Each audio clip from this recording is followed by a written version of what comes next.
Non, je voulais simplement, sur ce protocole, faire quelques remarques pour mon groupe. D'abord, on peut considérer que, pour une fois, c'est pas trop mal. Sur 12 590 mètres carrés de surface de logements qui seront construits sur ces terrains qui, à ce jour, appartiennent au département, si on extrait les commerces, 5 380 seront dévolus au logement social. Ça fait 27% du programme. C'est des chiffres qu'on voit rarement ici. Mais, j'allais dire, ça ne prend pas en compte les retards accumulés, la construction insuffisante de logements sociaux qui conduisent à la crise d'aujourd'hui, avec, comme ça a été dit, 800 000 familles en attente d'un logement, j'aime bien dire HLM, en traduisant habitation à loyer modéré, alors qu'il s'en libère 80 000 par an.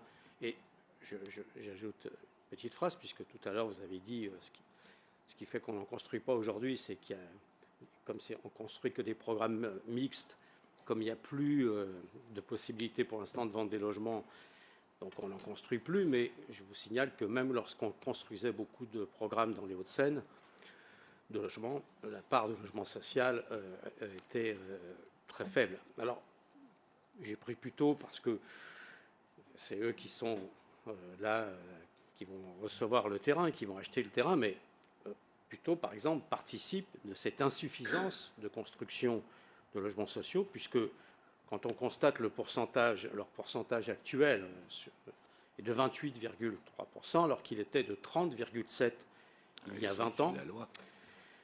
Pourtant, d'après les chiffres fournis par la DRIL en 2022, il y avait 4 256 foyers qui étaient en attente d'un logement social et qui demandaient en priorité plutôt, donc en premier choix, et donc par conséquent indéniablement de la demande qui existe.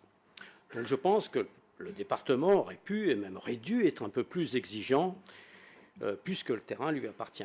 En effet, qu'on ne s'y trompe pas, pour sortir de la crise du logement, et je parle de son volet social, il faut, dans la métropole, que toutes les villes qui sont en dessous du seuil minimum de la loi SRU, 25%, vous voyez, il y a des lois qu'on applique, celle sur l'immigration, il faut l'appliquer, mais celle-là, visiblement, ce n'est pas tout à fait la même chose, 25%, construisent ces logements manquants à un rythme nécessaire, et il faut, dans toutes les autres villes, construire au minimum 30% de logements sociaux en moyenne dans le flux.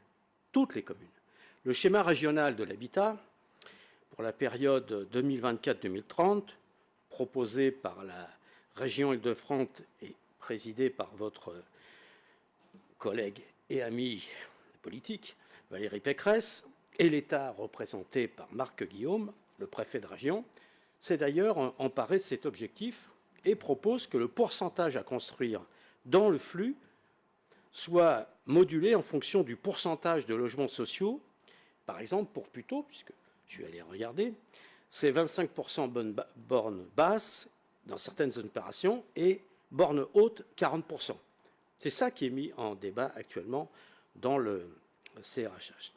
En dehors de ces objectifs, c'est-à-dire si on ne tient pas ces objectifs, tous ceux qui sont en dessous de 25 rattrapent rapidement et les autres continuent de mettre 30% dedans. Si on ne tient pas ces objectifs, tout le reste n'est que du blabla sur la raison de la crise et en réalité masque une volonté de ne pas résoudre ce grave problème du logement. On peut se demander jusqu'à quand. C'est la raison pour laquelle notre groupe s'abstiendra de voter ce rapport, d'autant que le Conseil départemental maintient sa décision de ne pas subventionner les projets des villes qui participent à l'effort lorsqu'elles ont plus de 30% de logements sociaux sur leur territoire, ce qui revient à exiger qu'elles ne construisent plus de logements sociaux. Rappelons une nouvelle fois que le logement social s'adresse aux populations modestes et intermédiaires. Je pense ici aux infirmières, aux infirmiers, aux personnels soignants, aux enseignants débutants, aux agents des collectivités territoriales, comme aux caissiers ou au personnel d'entretien. Il ne s'agit ici que d'exemples. Je le redis, puisque, évidemment, la tendance est de porter que l'idée du logement social serait que pour des gens qui sont en difficulté sociale, alors que tout le monde sait que ce n'est pas le cas. Répétons-le, toutes les villes qui sont en deçà de 30% de logements sociaux ou qui n'en intègrent pas au moins 30% dans les opérations nouvelles ne font que creuser le déficit et aggravent la crise du logement. Et comme on peut le voir,